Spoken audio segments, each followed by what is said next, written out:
దేవుడు నిజంగా ఉన్నాడు అనుకుంటే మనం ఎందుకు ఇన్ని దేవుడిని ఒక్కొక్కళ్ళు డిఫరెంట్ డిఫరెంట్ టైప్ ఆఫ్ గాడ్స్ని పూజిస్తూ ఉంటారు కదా. దేవుడు అనేవాళ్ళు ఒకళ్ళే ఉన్నారా లేదా ఎంతమంది ఉన్నారు?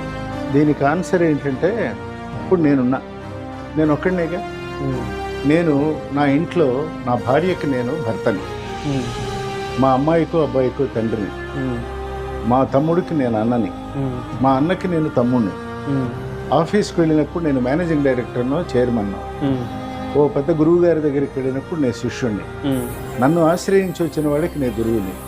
మరి ఒకే వ్యక్తి ఇన్ని అయినప్పుడు ఒకే కాన్సెప్ట్ ఆఫ్ గాడ్ అన్ని విధాలు ఉండటంలో దోషం ఏం లేదుగా. అంటే మీ పర్సెప్షన్ ఇంటర్ప్రిటేషన్ బట్టి అది మారుతుంది.